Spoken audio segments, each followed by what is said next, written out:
Climate change is largely caused by human activities, and it presents a serious threat to nature and people now and in the future. Without ambitious mitigation efforts, global temperature rise this century could exceed 4 degrees Celsius above pre-industrial levels with catastrophic impacts. It affects the populations and the distributions of species, the composition of ecological communities, and nature's provision of goods and services, such as food, fuel, and clean water. Climate change also compounds other major threats to biodiversity, such as invasive alien species, habitat fragmentation, and overexploitation. Global climate change has already had observable effects on the environment. Glaciers have shrunk. Ice on rivers and lakes is breaking up earlier. Plants and animals' ranges have shifted and trees are flowering sooner. Effects that scientists had predicted in the past would result from global climate change are now occurring. Loss of sea ice, accelerated sea level rise, and longer, more intense heat waves.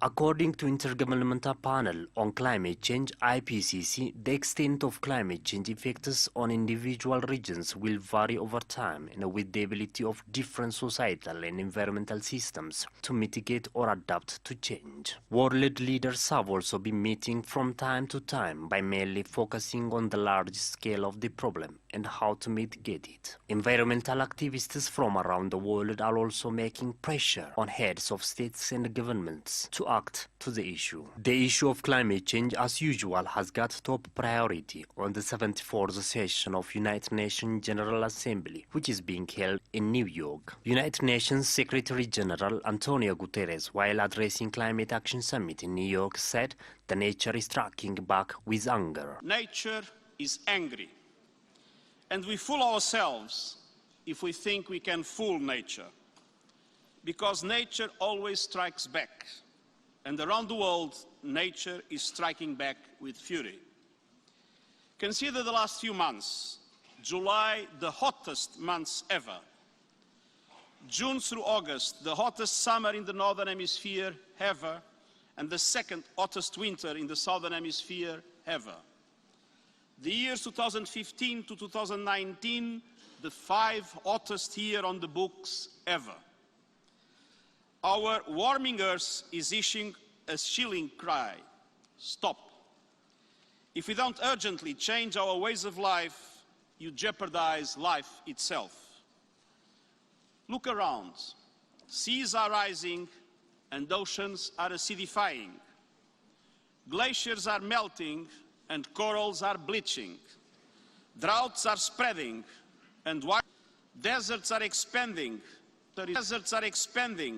There is dwindling. Heat waves are scorching and natural disasters are multiplying. Storms everywhere are more intense, more frequent, more deadly. I've seen it with my own eyes, from Dominica to the Sahel to the South Pacific. Guterres urged world leaders by saying that this is not Climate Talk Summit, rather it is Climate Action Summit, in which world leaders are expected to take immediate action to the issue. You are here with commitments. Governments are here to show you are serious about enhancing nationally determined contributions under the Paris Agreement. Cities and businesses are here showing what leadership looks like, investing in a green future. Financial actors are here to scale up action and deploy resources in fundamentally new and meaningful ways. And coalitions are here with partnerships and initiatives to move us closer to a resilient, carbon-neutral world by 2050. I'm very grateful to the leaders and members of the 9 wide-ranging coalitions that worked with great creativity and passion so that we can all get the most out of this summit. Guterres pointed out that the present generation has failed to protect the planet that is caused by human activities. The climate crisis is caused by us, and the solutions must come from us. We have the tools. Technology is on our side. Readily available technological substitutions already exist for more than 70% of today's emissions. And we have the roadmap, the 2030 Agenda for Sustainable Development and the Paris Agreement on Climate Change. And we have the imperative, undeniable, irrefutable science. The best science, according to the Intergovernmental Panel on Climate Change, tells us that any temperature rise about 1.5 degrees will lead to major and irreversible damage to the ecosystems that support us. But science also tells us it is not too late. We can do it. Limiting warming to 1.5 degrees is still possible. But it will require fundamental transformations in all aspects of society. How we grow food, use land, fuel our transport and power our economies. We need to link climate change to a new model of development, a fair globalization with less suffering, more justice and harmony between people and planet. Dear friends, there is a cost to everything, but the biggest cost is doing nothing. The biggest cost is subsidizing a dying fossil fuel industry, building more and more coal power plants, and denying what is plain as day, that we are in a deep climate hole, and to get out, we must first stop digging. After all, it is common sense to give is it common sense to give trillions in hard-earned taxpayers' money to the fossil fuel industry to boost hurricanes, spread tropical diseases, and heighten conflict? Is it common sense to build ever more coal plants that are choking our future? Is it common sense to reward pollution that kills millions with dirty air and makes it dangerous for people in cities around the world to sometimes even venture out of their homes? It is time to shift taxes from salaries to carbon and to tax pollution, not people. Ethiopian delegation led by President of the Federal Democratic Republic of Ethiopia, Sahlawork Zewde, has been attending the Climate Action Summit. President Sahlawork took the advantage to speak about Ethiopia's effort to clean energy. Ethiopia, as a co-lead for the energy transition track with Denmark and C4All, has worked with other coalition members, Morocco, and presented actionable proposals under Coalition for Sustainable Energy Access. The coalition specifically identified leaving no one behind as one focus area in light of the many people still without access to clean energy in the LDCs.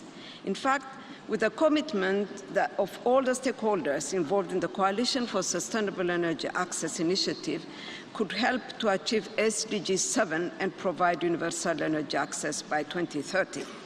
The three main objectives of the initiatives are 100% affordable and renewable LDC electricity access by 2030, 100% electricity from renewable energy sources in all LDCs by 2050, and 100% utilization of energy efficiency potentials by 2040. Sahlawork also reiterated that the nation has planted more than 350 million tree seedlings within a single day. That surpassed the plan of planting 200 million trees and had broken the world record of planting 66 million trees per day. Planting 4 billion seedlings annually across Ethiopia, inclusive of post-care. 2 months ago, more than 350 million trees were planted within 12 hours, surpassing the planned 200 million per day, and also breaking world record of 66 million trees planted per day. With the 4 billion tree plantation per year, it's easy to estimate the contribution towards enormous carbon sequestration.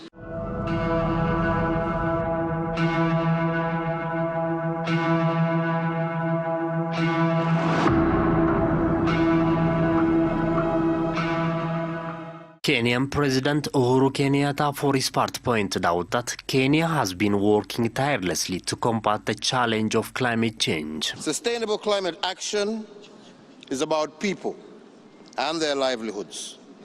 We must therefore ensure that we leave no one behind. We have therefore chosen mitigating and adaptation measures that are consistent with and enable our people to secure their livelihoods and expand economic opportunities.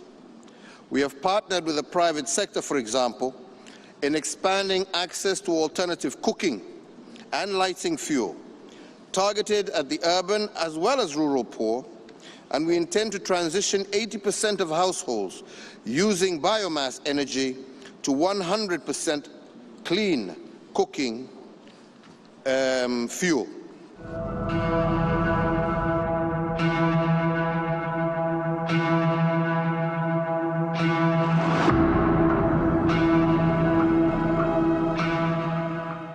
Worldwide prominent environmental activists Greta Thunberg and Ploma Casta have also requested world leaders to act sooner to save the world from extinction. Will you stop the talk so we can turn solutions into actionable commitments? Or should we wait until next year when we gather here together again? Well, if I want to ask something from our leaders, I will probably say that I want all nations to declare a climate emergency. So this will start being the #1 agenda for all leaders. My demand here is not a mere symbolic declaration, but a genuine commitment to the environment and to regional and traditional people who have protected the environment for centuries and are still being oppressed. I will keep educating youth, defending human and environmental rights. My message is that we'll be watching you.